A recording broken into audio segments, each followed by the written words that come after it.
आचार्य महोदय श्री प्राथमिक आचार्य श्री धीरुभाई साहेब, मारा साथी मित्रों अने भारतनु भावी एवा आप सौ बाल दोस्तों, आजे आपणो भारत देश ए गणतंत्र दिवस मनावी रह्यो छे। खूब उत्साहथी आपणो आ 76मो गणतंत्र दिवस छे अने आपणो आ एक राष्ट्रीय महत्वनो राष्ट्रीय तहेवार छे। तो आ शुभ अवसर पर शुभ दिने हूँ आप सौने हार्दिक शुभकामनाओं पाठवुं छुं। 15मी ऑगस्ट 1947 आपणो देश आजाद थयो। ते समये डॉक्टर बाबा साहेब आंबेडकरना नेतृत्व नीचे एक भारतनुं बंधारण घडवामां आव्युं। 26 जान्युआरी 1950 में आ बंधारण अमल में मूकवामां आव्युं। भारतनुं बंधारण ए विश्व में सौथी मोटुं लेखित बंधारण छे। आ जे बंधारण छे ए विविध जातिना लोको, ज्ञाति अने धर्मोने जोड़े छे। साथे साथे आ बंधारण में आपण सौने भारतना नागरिक तरीके हक अने फरज माटे लड़वानी एक ताकत आपवामां आवेली छे।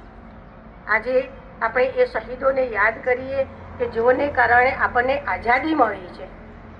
સાથે સાથે દેશની સરહદ ઉપર તૈનાત આપણા નવજવાનો કે જે આપણું રક્ષણ કરી રહ્યા છે તેમને પણ આપણે આજે યાદ કરીએ।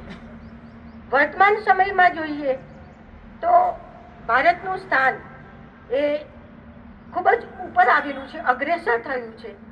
વિશ્વના ફલક ઉપર આપણે જોઈએ તો ભારત આજે પ્રગતિશીલ છે। ટેકનોલોજીના ક્ષેત્રોમાં પણ ઘણી બધી હરણફાળ ભરી છે, જે આપણા દેશના નાગરિકો માટે એક ગૌરવની વાત છે।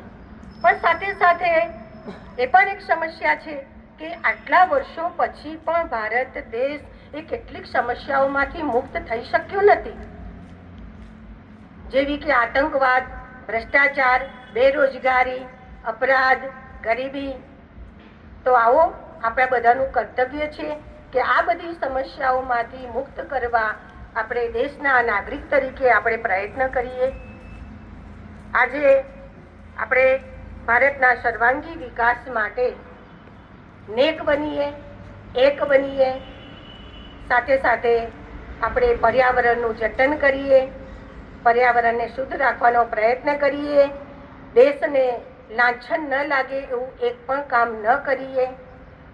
वसुदेव कुटुंबकम, विश्व कल्याण, विश्व मैत्री एनी भावना ने આપણે चरितार्थ करिए।